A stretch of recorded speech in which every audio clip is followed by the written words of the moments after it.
Coming down in 3, 2, and Q, your favorite Tara Little Vacant Bear. I'm changing my intro. I'm going to just come with my name, and I'm going to expect you to do yours. My name, Lihtz.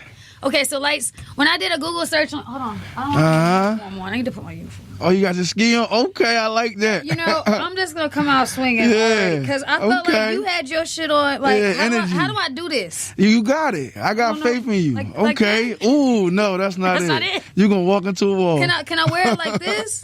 I mean, you can do whatever you want. That? I mean, technically, that's like a skelly.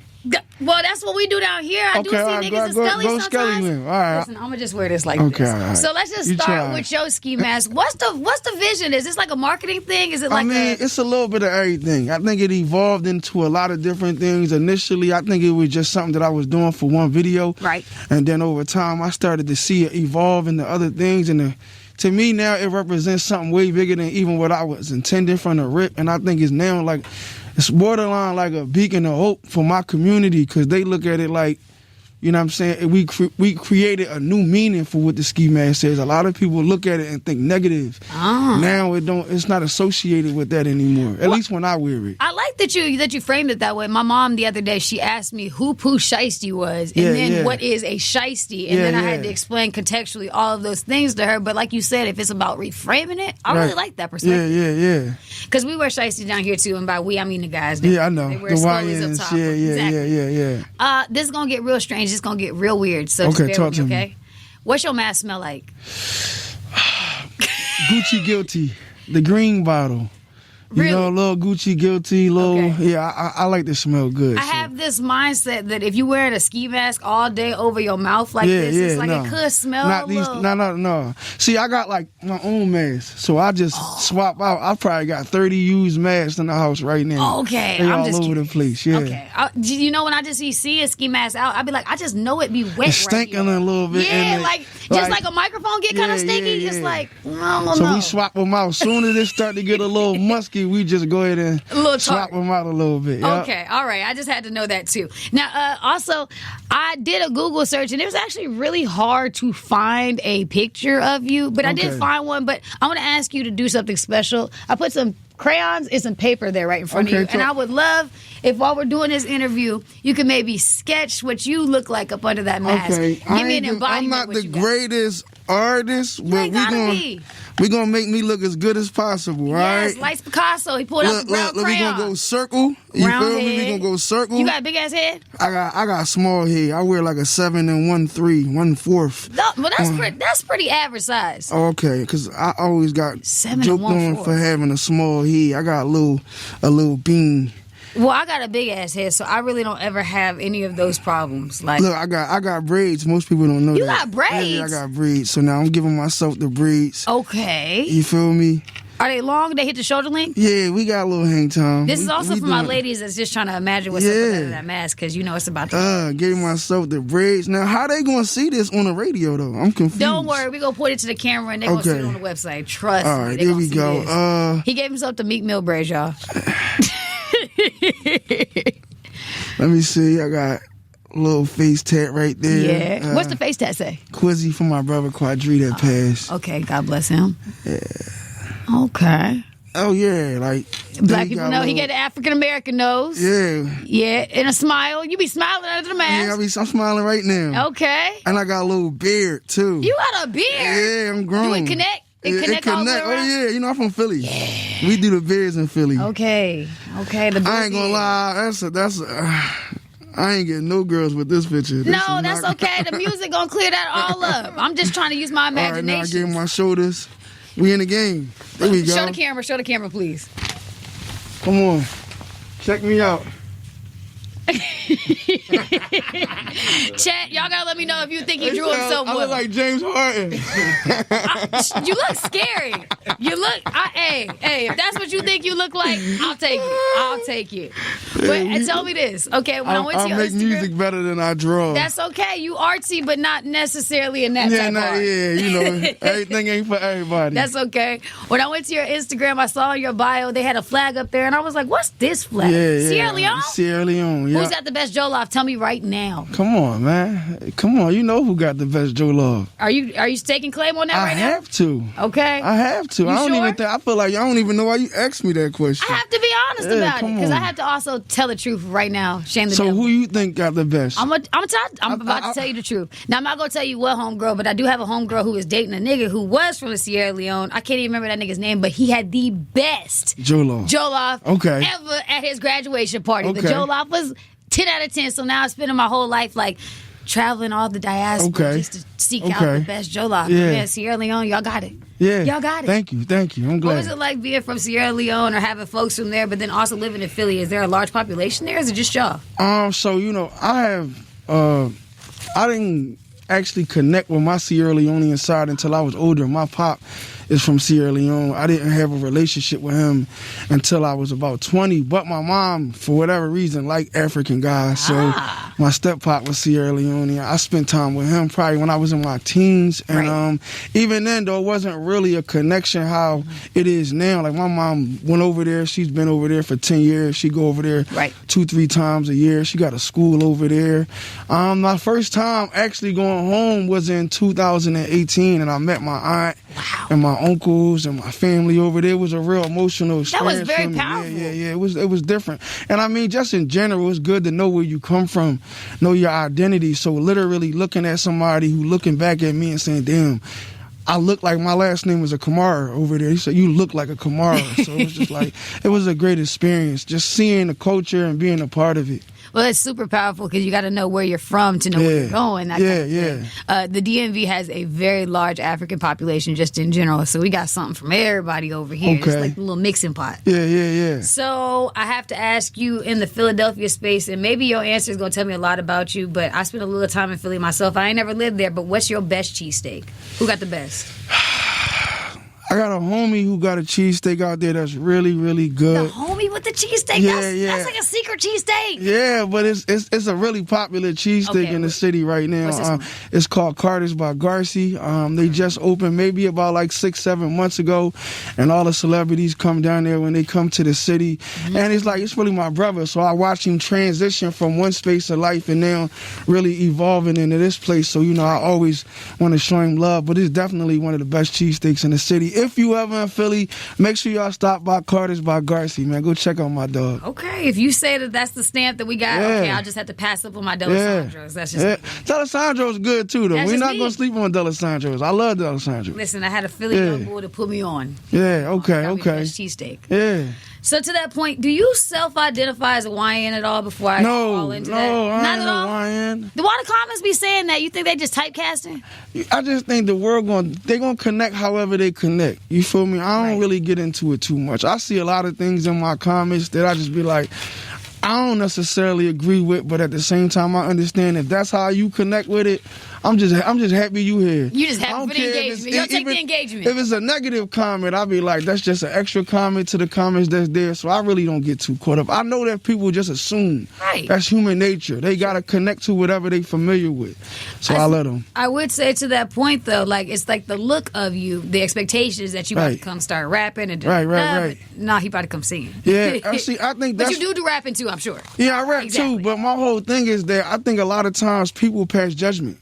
In general, just in life, you feel me? No matter what, they see something and they think that they understand it based off their first impression of it. And I'm real big on, I'm okay with that because I know that once you get to know me, you're going to see me differently. And so, a lot of times this grab your attention, but then once you hear, it's like, damn, I ain't expect that. You know what I'm saying? So I think that that's just a part of my brand in general. That's an intentional effort, though. Has that always something that you've been intentional about? For sure. My entire life, I just always moved at the beat of my own drum. I ain't really care too much about what people thought about me. I mean, I'm human. I'm not about to act like I don't care at all. But at the same time, I just understood the importance of having an identity of your own. You know what I'm saying? And then a lot of people are not going to like it. It's okay with that. But not everybody's got that kind of agency over themselves. Like, what was the pivotal moment where you knew that you needed to be the pioneer of your own destiny and you couldn't trust maybe no other opinions on the outside except your own? I think I just was always like that as a child. For real? Like that, we call that precocious. A little unique. Precocious. I was always a little different. I always didn't want to fit in. For what I might have get it from my mom, or I might got it from, the people that I was raised. I can't specifically pinpoint something, but I just remember even when I was younger, when everybody went this way, I went that way. You feel me? And people respected it. It wasn't like a thing where it was like an indictment against me. It was like, that's just him being him. He always been a little different than everybody else. Okay. And it was times where I caught backlash for it, and I look up 2-3 years later, something that I was doing. Now y'all doing it. Yeah, and now y'all smiling at somebody else doing it, but you was playing with me when I was doing it. Crazy how that happens, huh? Yeah, I live for it though. I ain't got no complaints. It definitely put a battery in your back and all the affirmation that you need. Like, the proof is in the pudding. And if you can't recreate it, you can't do it like me, then you just doing it. Exactly. I'm just saying. Tell me this. Of course, you were raised in Philly, but is that where you spent your entire life? Yeah, my whole life I've been in Philly. As I got older, I traveled and I've been around. I lived in Atlanta for maybe about a year. Sure. I remember being young and like my uncle was in the Army, so when I was young, he went to I think St. Louis, and I spent the summer out there.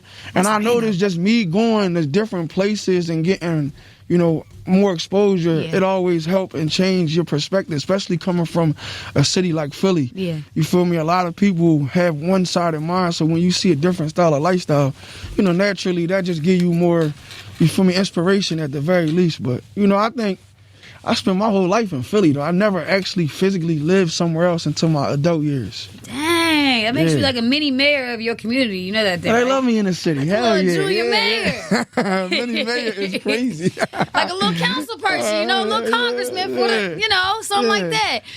That's it. That just gives you the credibility to speak on your city. Yeah. So to that point, here in D.C. and here into the DMV, we've been having a whole lot of issue just like with young people and young adults just acting an ass and just turning up and doing too much. Is it also like that up in Philly right now? For sure. The teen takeovers, it's crazy. the buses, all the everything. I tried my best not to judge because I know that I was doing shit that I ain't had no business doing as well. You know what I mean? So, it's a little different now than it was when we was young, but, at the end of the day, it was somebody that was still looking down at us and saying, them little niggas crazy, they tripping. So I try to give them grace, but at the same time, it's like, it's wicked. This internet is crazy. What people will do for clout and attention. I'm not going to say it's solely the internet, but 1,000% I do think that it encourages it way more than it would have when we was younger. You feel me? Because right now, I could do something and go viral, and people will look at virality, and they'll think that's turning to money. Right. You feel me? And they're like, no, you just popular. But you really popular for just doing anything. Right. And you got to keep that up to stay in the spotlight. Right. So it's like, even when you look at artists these days, it seems like a lot of times artists lose sight of that, and they start doing anything for attention. And once you do that, you almost always got to do anything for attention because you're not really building your brand and your identity on something real. You building it on the skeptical. Do you think that that's the price of fame? Like I set that up. Yeah, I like how you did that. That's fly. She did her homework, twin. Okay, I'm smelling you. Come on. I think that's one of the prices of fame. I think there's a lot of prices of fame, and it don't always gotta be a bad thing. But like, that's the name of my brand, which most people don't realize is price of fame, but it's also price over fame. That's why we put an OV. Oh. So it's like my identity is like I'd rather have the money than the fame. Not to say that I don't want the fame, because we want the fame. We act like we don't. Because the fame helps for the money. Exactly. But at the same time, at what cost? And if I had to choose, I know a lot of people that take fame over money. You feel me? You think so? Hell yeah. I see it every day. It's people out here that if I told you could get rich doing music this way, but you might lose that, they'll be like, hell no, I don't want that. I want that still. I want the notoriety. There's people right now that make millions of dollars and walk outside and people don't really know them. Yeah. But they make millions of dollars. And then you got artists that's famous as hell, but they broke. You feel me? They trying to figure it out. So it's, to each his own. Would you say that that's full circle then with the brand, with the mask then? Because you're not putting your face as the thing that is selling. You're putting your work and your artistry on the front street rather than your face. I gotta say, sometimes when you do stuff intentionally, you get overly credit. It's like they credit everything. That's too much for it. I'm not saying that. I just don't know if ever in my mind frame when I decided to do it, it was like, this a part of the price of fame I don't think it was that connected. I just think it happened to fall in line like that, and it aligned. I ain't gonna lie. It's not like it don't align. I was gonna say, next interview you sit in, you could just be like, man, and what I did, just stream it all like that. Yeah. But I mean, at the end of the day, when it's all said and done, it's a beautiful thing to be able to turn it off sometimes. You feel me? Like, not everybody, and I don't know if I'll be able to do this in a year or two, but right now, there's certain places I could go and I could just take the mask off and I could just be regular. And that's a luxury. That is a luxury. Yeah. Well, thus far, every time I see you on Instagram, every time I scroll my little For You page and I'm scrolling, you always wearing a mask, you always standing in front of the mic, and you always singing somebody else's song. What's up with the covers, man? Say it with a smile. Say it positive. So it's funny because I didn't like doing that. So my management and them was encouraging me to do that for a year or so. I see. They like, yo, if you do these covers, it's just going to bring us attention. It's going to get us, new fans. You can hack these other audience fans. And I'm like, that's not really my thing. Sure. And hanging the mic and all that felt cheesy. You feel me? It felt like, I don't know, it just didn't feel like me being creative. Like, if I'm going to do it, but at the end of the day, one of the things I learned sometimes, less is more. People connect to what they connect to for whatever reason. And every time I do, we got probably done did 20 million views. I'm just saying. You feel me? Probably 30 million views. If it's on my popular page, somebody liking it. It's working. So it's like one of them things where all right, I ain't want to do it, but if y'all like it, then okay, I guess I'll do it. We're going to keep doing it then. Right. I think my personal favorite was You Are My Everything. Okay, yeah. See, you do the singing. I don't do the singing, but that was my favorite one. You sound good, though. I like how you did that. We just, it's something there. No. You sang how I drove. Now, that's accurate. That is accurate. But see, the thing is, you could probably get better at drawing. I can't get better at singing. No, a little auto-tune. I'm telling you, a little tune. You know what? Reverb, pitch correction, we get you right. You're going to sound just like it. No, I'm going to need a ghostwriter. I'm going to need more than that. I'm going to need the whole look. Okay, the whole thing. I got faith in you. All right. Thank you for having faith in me. A couple of artists have had faith in me also, and I'm just like, I don't know what y'all be saying. It must be the ski mask squeezing y'all's brain. Oh, that's what it is? Okay. It seemed like when everything go wrong, we blame it on the ski mask. That's what we could just make it that. We could just ski mask. Ski mask. It wasn't me. It was just the mask. It was just the mask. Damn. But to the music, of course, Price of Fame is just a mixtape. Which means that there's an album that goes after that. You know that, right? Yeah, we getting everything in order now. I just dropped a project right before Price of Fame in November called Hopeless Romantic. Okay. And so that was 21 songs on there. I had Meek on there Friday. I had Wyeth and Lucci on there. So I kind of was like just feet in the streets with Price of Fame. It was almost like, we just going to flood them. But I think, it's a good time to pace yourself too. And it's like, make sure that they catch everything that's out before we go on to. So we got some records that we pushing that was out the project. One of the records, if you listening, Pretty Girls. That's probably one of my favorite songs on the project. It's a cross between trap, rap, and pop, but it's a good vibe. Good vibe. Obviously, Crash Out with Meek and Friday on there. Go crazy if you ain't heard that yet. Let You Go with me and Lucci. So Hopeless Romantic, if you haven't heard that, please go tap into that. Are you a hopeless romantic? Come on, man. I'm just a nice guy. See, I just got my R&B Steve. I'm just a nice guy, When's the last time you broke a heart? Shit. I don't even know how to do that. Yeah, really? Are you a lover boy? I'm wholesome. I'm somebody to talk to God about. She's like, this nigga lying. That one right there, that one got me, sis. That one got me. Yeah. Talk to God about, no, I'm just praying this nigga leave me alone. I'm just saying, that's what I would be saying. But you seem like that's the energy you give off, though. Like, back the fuck up. Just because I've seen a lot. Okay. I've seen a lot, and when it's all said and done, I'll definitely write a book or tell all book, and it'll fill in the blanks. But I do think, when people say that they're hopeless romantic, I have a hard time believing that, especially when they're personable. It's like, so what brought you to that hopeless romantic is not necessarily completely what it sounds like, even though it is.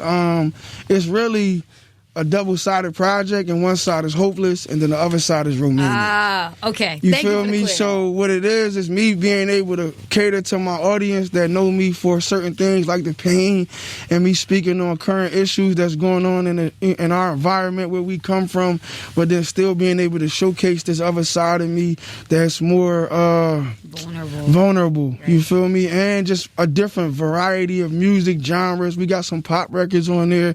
We got some records with we touching on some things that's a little more emotional. So it's like me being hopeless, it's me thugging.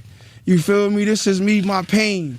This romantic is like me being more intimate with my female audience and just me being more vulnerable in general. You know, I think more artists are catching on to this, and I've been saying this in my interviews and been talking about it for years, but women, we're the best A&Rs. We're the best inspiration. We're the best creative directors and creative direction. There are so many projects that go unnamed by women that deserve our flowers. Is there anybody that you would thank or tell that you appreciate for helping contribute to your work? That's a woman. Every woman in my life. You feel me? From you know, my mom, my grandmom, my great-grandmom. I did a record last year with my great-grandmom. She 97. So I had to pull up to me with the studio. She was in a nursing home, and I pulled her up to the studio. Mind you, she don't know what's going on. She trying to figure it out. She's like, I'm almost 100 years old. You need me to rap on these little-ass rap songs. Yeah, right? But she really, like, she's a person that's, like, going to steal the room. You feel me? She got big energy. So we had did that. That was a great experience just to have it. We videoed it. I listen to the song from time to time. It's cool, but you know, it's just that moment that we shared. But the women in my life, I got 2 daughters, 2 baby girls. Sweet. So, you know, I'm blessed. You know, I got a lot of women that, you know, help mold the person that I am today. Well, I'm glad that you're giving them ladies their flowers. I think too many women go unnamed and unsupported and or uncared for in the experience, but I'm glad that you can offer them that at the very least.